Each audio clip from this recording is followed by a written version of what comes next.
Hello, and welcome to bonus episode number 160 of the Culips English podcast. How is it going? I hope you're doing okay. Thank you for clicking play and joining me for this English study session. In our bonus episode series, what I do is I tell you some stories from my everyday life, and I hope that by listening to them, you will be able to build your English fluency. Today, I've got a funny story about a funky jacket. A funny story about a funky jacket that I think you will enjoy. I'll get to that story in just a moment, but before I do, I want to remind you that there's a free interactive transcript and vocabulary glossary available for this episode to everyone. These are awesome study tools. They're completely free, and you can get them just by following the link in the description for this episode. Plus, if you are a Culips member, then you also get a comprehension quiz. So Culips members, don't forget to take the quiz and check to see how much you were able to understand after listening to this episode. If you're interested in signing up and becoming a Culips member, well then just check out our website, culips.com. That's the place where you can do that. If you sign up and become a Culips member, you will be able to get all of our best learning materials that we have designed to help you improve your English faster and better than ever, including hundreds of audio lessons, study guides, and interactive transcripts to accompany them, plus ad-free audio, our member-only series, the Fluency Files, and our weekly speaking classes, and so much more. So just check out our website, culips.com, where you can sign up and become a Culips member today for an affordable price.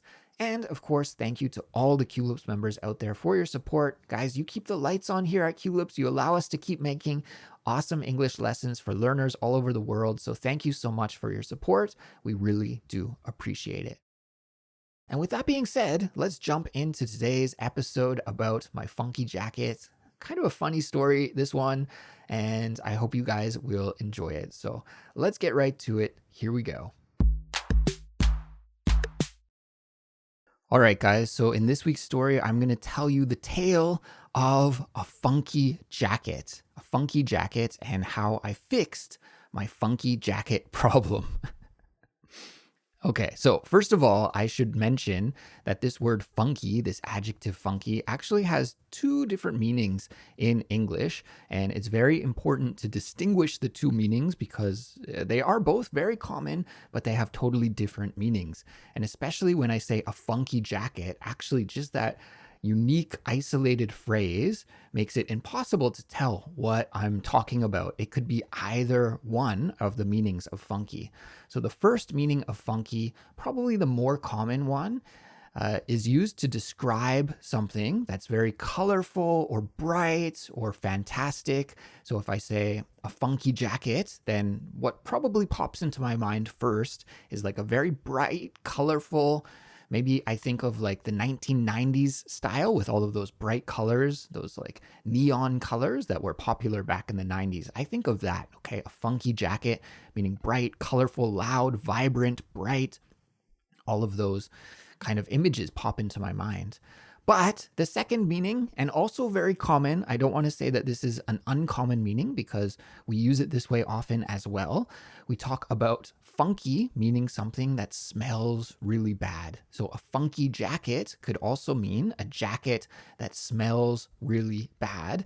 And that's what I'm going to talk to you today about. I'm not going to talk to you about wearing a cool, bright, colorful jacket. Instead, I'm going to tell you about my bad smelling, unpleasant smelling jacket, my funky jacket.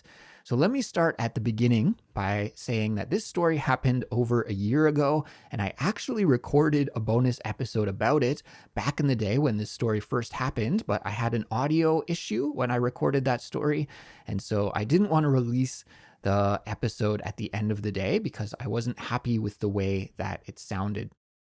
And I meant to re-record it, and I totally forgot. And then just this week, I took out my clothes for the fall. Here, we've had a long, hot summer, and we're well into October now here in Seoul. But just finally, it's kind of slowly transitioning into fall weather and jacket weather. And even during the daytime, I don't need a jacket when I go outside, but in the evening, it's getting a little bit chilly and I need to wear a jacket. And I put on my funky jacket, my ex-funky jacket, I should say. And that reminded me of this story. And so I'm going to finally tell it here about 1 year after it actually happened. So let me start at the start. Well, every year I have this ritual. I guess it's a twice yearly ritual of swapping my clothes, my spring summer clothes and my fall winter clothes. So I have very limited closet space in my tiny home, and that means that I can't put all of my clothes in my closet, and I have to put some in storage when I don't wear them. So in the summer, like my winter coats and my long pants and my sweaters, these kinds of things, they are in storage. And then the opposite is true. In the winter, I put all of my summer clothes in storage just so I can free up enough space in my closet and have a place to store all of my clothes. And when I say I put my clothes in storage, it just means I store them under my bed. So I have this bed that is a little bit higher off the ground than a regular bed, and underneath it are all of these storage compartments. So I can lift up my mattress, and there are these storage compartments where I can lift up the bottom of the bed and then store stuff under there. And that's where I usually put my off-season clothes.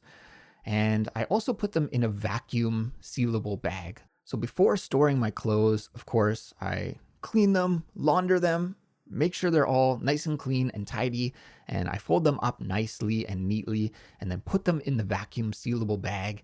And then I attach my vacuum hose to the plastic bag, and I suck out all of the air, and the bag shrinks down, and then I'm able to fit it under my bed. So that's what I do with my off-season clothes, and I've done this for several years without any issues at all. But last year I had a big issue when I took out my fall jackets, because I took them out of the vacuum sealed bag. They had been sitting under my bed all summer long, and I took them out, and 99% of my clothes smelled okay, except for 2 jackets that I have that are made by this company called Barbour. Barbour is a British brand, and they make these really nice jackets that are perfect for the fall. They're not too warm, they're not too cool, they're just like this lovely fall jacket. And the problem with these 2 jackets, once I got them out of the vacuum sealable bag in my storage compartment, is that they were funky. They had this really strange smell. It's almost impossible for me to describe the smell. It was just weird, like not in a good way at all. It's just like this weird, dark, funky smell.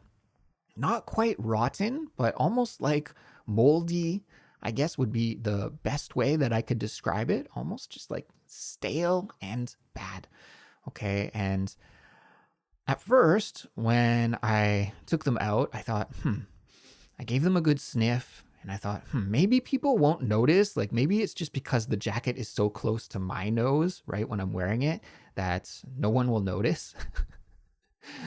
But I put on the jacket and I walked by my wife. And actually, my wife has a very sensitive nose, so she would be the perfect person to be able to tell me if these jackets were too strong smelling or not to be able to wear. So I put on the jacket and I just walked into the room where my wife was sitting. And as soon as I walked into the room and she was several meters away from me, immediately she was like, "What is that smell? What's going on?" And I realized, oh my gosh, these jackets have a serious problem. So I don't know what caused the problem. Like I said, I had done this in the past and I never had an issue. So I wasn't sure what was going on exactly. And the thing with these Barbour jackets, guys, is that you can't just throw them in the washing machine and wash them. They're a special kind of jacket. They're called a waxed jacket.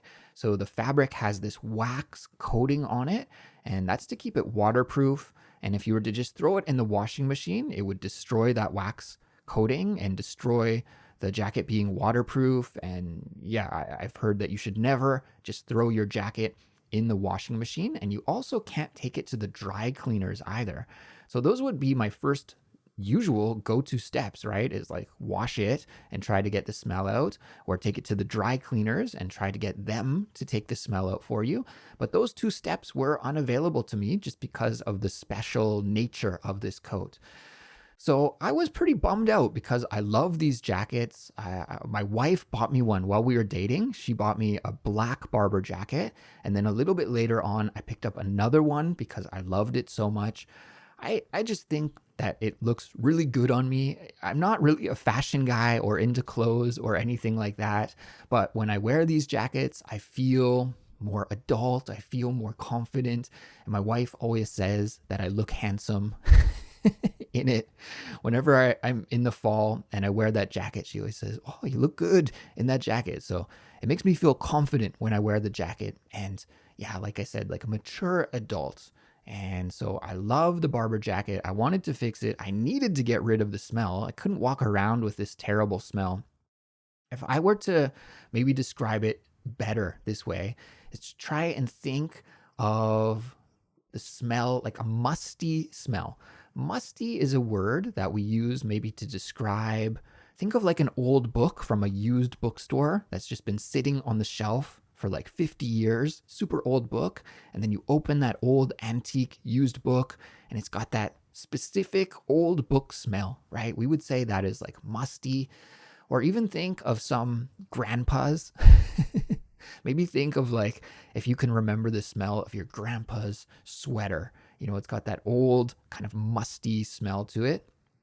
I think the jacket smelled like that, but times 20. Like it was very strong, super, super, super musty, super funky. And so I had to figure out a way to get the smell out of these jackets. And so it was weird that it happened to both of them. And all of the other clothes that were in storage were totally fine. All of my sweaters were fine. Other clothes, no issues. Winter jackets, pants, no issues. Just these two barber jackets. So, of course, I went onto the internet and I tried to find a solution. And I found many solutions about how to clean your barber jacket. Many people actually complained about them having a bad smell. So I think maybe I'm not alone. Maybe this is kind of an issue that happens to barber jackets. I'm not sure. But many people were complaining about their jackets having a bad smell, and there were a whole different range of solutions. And so I started with the easiest one first because why go and do a bunch of hard work if you can do it the easy way? So some people said that what you should do is just go hang your jackets in the sun and let that sunlight hit the jacket and naturally disinfect it and eliminate the smell. And so that's what I did. I waited for a sunny day. I went outside, I put my jackets in the sun, and I let them sit outside for several days. And I even moved them around in my yard so that they would get maximum sunlight exposure. And after being outside for 3 or 4 days, I took them inside and I gave it the sniff test. Sniff is this action that we use with our nose, right? I'm not sure if you can hear that on the microphone or not, but a sniff is when we breathe in deeply with our nose to smell something and to see what it smells like. So I gave it the sniff test and I let my wife do a sniff test as well, and fail. They didn't improve at all. They still smelled exactly the same way. So that was a bust. That was a failure. The next method that I tried was the second easiest method, and that was to put them in the freezer. So some people said that they had some success by putting their smelly barber jackets in the freezer and letting them freeze. And I guess if there's like some bacteria, some bad smelling bacteria or something in the jacket, that could kill the bacteria and eliminate the odor that way.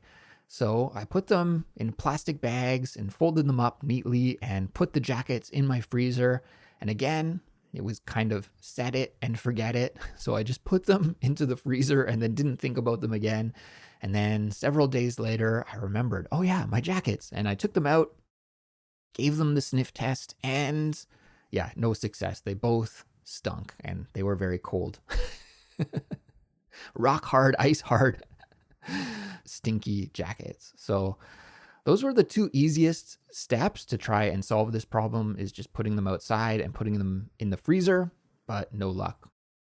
So the next step was to try some spray. So I tried a fabric spray. I went to the store and got one of those odor eliminating fabric sprays that you can just spray on clothes or on furniture to remove a smell.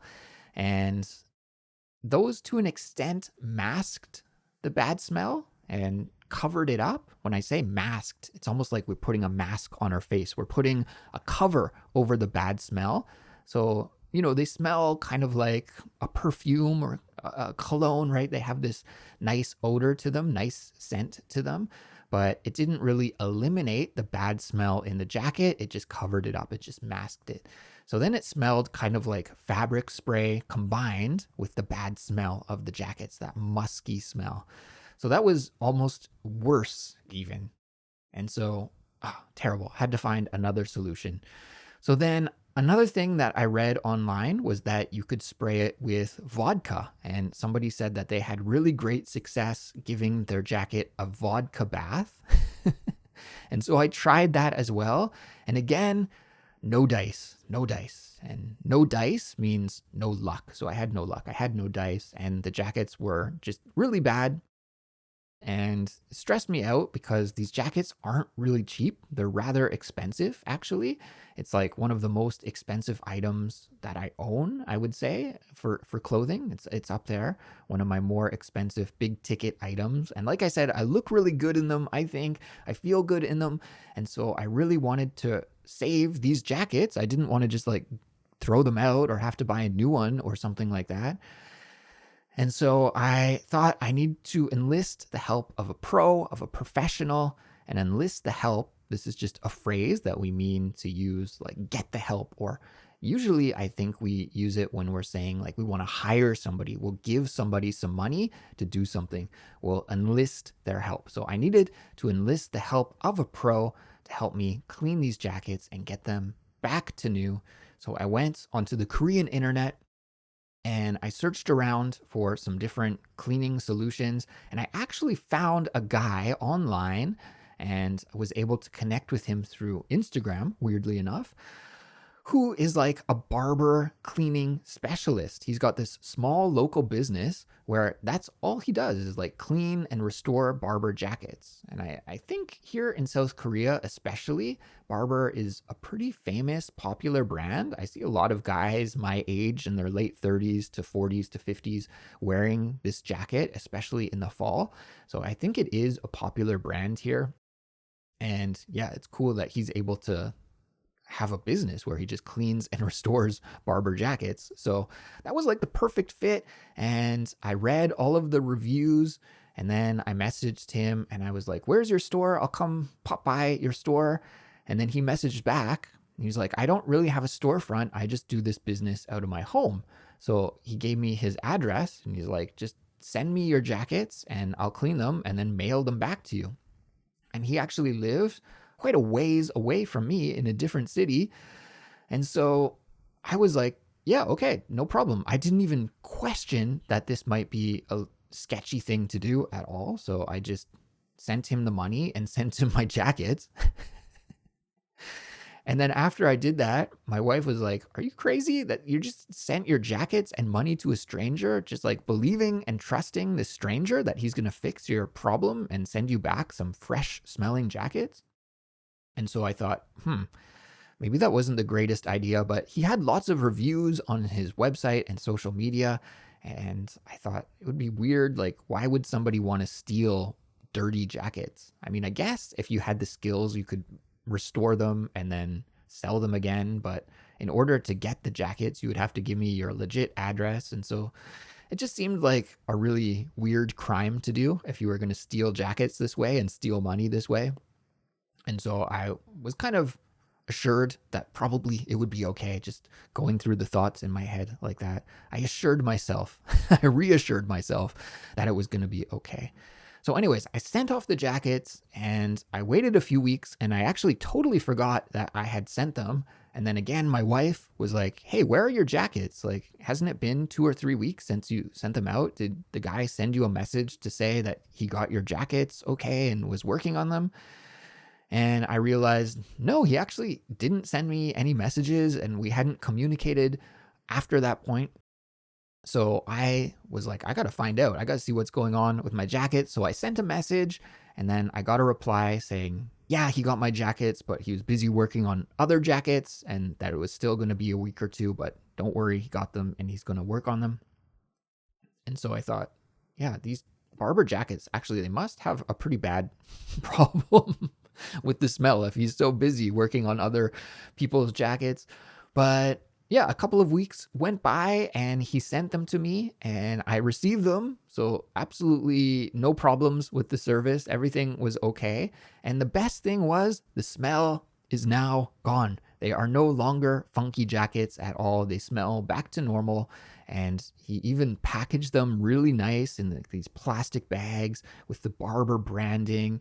And he gave me some little packets that are like dehumidifier packets. I guess they suck up any moisture in the air so that the coats couldn't get moldy or funky again, to put in the pockets of the jacket. So really good service, and they smell fine. They look good. They're all nice and clean, all restored, re-waxed. I paid a little bit of extra money to get them re-waxed and restored back to brand new. They're as good as new. Now, as I mentioned, this story happened last year, and while this whole kerfuffle was going on trying to get my jackets restored and cleaned, most of the autumn passed by. So I actually didn't get to wear these jackets last autumn for very long. And one of the worst things about living in Korea, I really do enjoy living in this country. Otherwise, I wouldn't be here. But the climate is one of the things that's a little bit unfortunate. We have a beautiful spring and a beautiful fall, but they're very short. We have a cold winter and a hot summer, and they're very long. So that means this nice jacket wearing season in the fall, and sometimes a little bit in the spring as well, is really, really short. You only get to wear your beautiful fall jacket for 5 or 6 weeks before you have to get into your winter coat. And so that meant that last year I didn't get to wear my jacket very much at all. But this year, guys, I'm going to be able to wear these jackets for the whole season. I just recently took them out of storage, and thankfully they still smell fresh. They still look great. And I'm going to enjoy wearing these jackets as much as I can this autumn season. So, guys, thank you for listening to the story of my funky jacket. And just before I let you go, I wanted to share some common adjectives and words and phrases and expressions that English speakers use to talk about bad smells, because, in fact, there are a lot of different words and expressions that we have. I made some notes here in my notebook and I wrote down 1, 2, 3, 4, 5, 6, 7, 8 different adjectives that I could brainstorm that we use to talk about bad smells. And I think even while telling my story here, I probably mentioned some other ones as well. So let me break them down for you and tell you what we use them for and what kind of smells we describe with them. So let's start mild, and then we'll go to extreme. Okay, at the mild end of the spectrum, we have two words that I think I used already in this episode. The first one is musty. Musty. M-U-S-T-Y. Musty. And this describes old things that just don't smell very fresh. Think about, like I said, an old book, a grandfather's old sweater. I like to collect records, and I have old records from the 50s and the 60s. And when I open those old LP records, often the inside of the cover smells musty. It's like this old smell. Next up, we have stale. And stale is a smell of just not being fresh. Think about a really stuffy room where maybe there's no circulation and the air is not fresh in that room. You would say that that smells stale. And we also use this word to talk about bread that isn't fresh anymore. So if bread has gone hard and it's lost its softness and its freshness, we would call that stale bread. So that word stale just means not fresh. Moving up to like the middle level of a bad smell, we have this word pungent. Pungent. Pungent. P-U-N-G-E-N-T.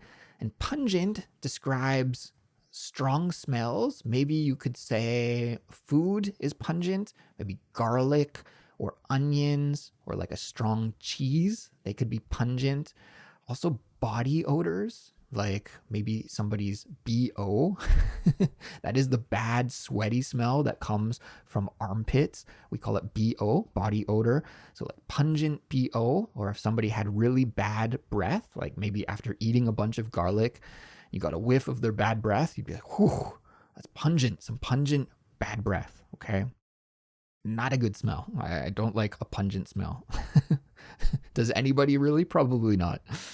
Okay, next, going up to the stronger level, okay, the next level up, we have this word rancid, rancid, rancid, rancid, and we use this mostly to talk about food that has gone bad, especially oil and butter. So if you left butter out for too long or oil out for too long and it started to smell and was just bad, that would be rancid.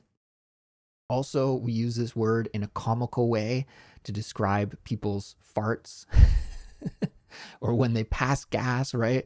When someone has gas and they let it out of their body, usually with a fart at the back end, we say sometimes, oh, that's rancid. Oh, okay, like that. Another word that we use, as I mentioned here many times in this episode, is funky. Okay, funky is just like an unpleasant smell and usually like a weird smell.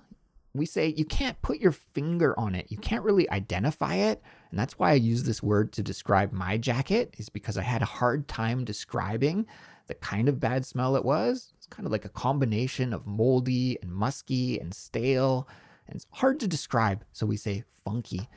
And we also use it as a noun too. We could say, oh, that's got a funk to it. Maybe my jacket had a funk to it. So we can describe a bad smell that way. It's got a funk. It's funky. Okay, but don't get it confused with the fashion style funky, meaning really bright and colorful. And also, we can use this word to talk about music, right? If a track is really funky, a song is really funky, means it's got a good beat, good groove, very upbeat music, and yeah, funky music, just like the genre funk music. Okay, so a very dynamic word in English that we can use to describe many different things. And then let's get to the very strong end of the spectrum. So we have 3 adjectives we can describe really, really bad smells. One is putrid, putrid, P-U-T-R-I-D, putrid. And I would say this is almost like a very, very extreme smell. I wrote a decaying body or like something rotting, like a dead animal or even a dead human's body decomposing and rotting. That would be putrid. Okay, thankfully, I haven't had to smell too many putrid things in my life, but yeah, again, sometimes we use this word in a comical way to describe people's farts. Like, that's putrid. Oh, get out of here. The next one, foul. F-O-U-L. If something is foul, again, it's just like a word that we use in general. It's a general word that we can use to describe really bad smells. I think also a lot of body smells. Maybe after someone uses the bathroom and then you walk into the bathroom, it could smell quite foul if the air hasn't cleared out yet. Okay, maybe a rotten egg could smell foul. Sometimes if you go to an area where there's like farming activities taking place, it could smell foul. Farms with like fertilizer could smell foul. Hot springs with sulfur in the air, they can smell foul, this kind of thing. And then finally, the last one is to reek. Reek, R-E-E-K. It reeks. And this is just, an extremely bad smell. Again, in general, anything that smells extremely bad, we can say it reeks. Okay. And often we use it as a phrase, it reeks of something. So if somebody is like a chain smoker and they smoke a lot of cigarettes, then that person probably reeks of smoke, right? They smell like cigarette smoke. They reek of smoke. Or maybe if somebody was an alcoholic and they drink alcohol a lot, their breath could reek of alcohol. You could say he or she reeks of alcohol. And it just means that they smell really bad because of that thing, because of the smoke, because of the alcohol. And yeah, we use it as the phrase, it reeks often, right? You could walk into a room that smells really bad and be like, oh, it reeks in here, meaning it smells really bad. So yeah, we have a lot of interesting dynamic vocabulary to talk about bad smells in English, wouldn't you know? Well, guys, I think that's going to bring me to the end of this episode. Not the most pleasant topic to talk about these kind of bad smells. But I hope I entertained you with a funny story, and I want to congratulate you at least for making it to the end of this lesson. You put in the time, you put in the effort today to improve your English, and I really got to say that I respect that and admire you for that. So keep going, you're doing awesome, and this is what you need to do to keep building your English is incorporating it into your lifestyle, spending time with English each and every day, and putting in those seconds and minutes and hours. It will all build up to helping you become a clearer and more confident English speaker. So keep up the good work. Of course, we've got hundreds of other lessons over on our website, culips.com. Check it out. And if you become a Culips member, then you'll get all of them ad-free with study guides, transcripts, and more. And you'll be able to join us for our weekly speaking classes as well. So guys, please take care. Have an awesome week of English studying up ahead, and I will catch you in the next episode. Until then, bye-bye.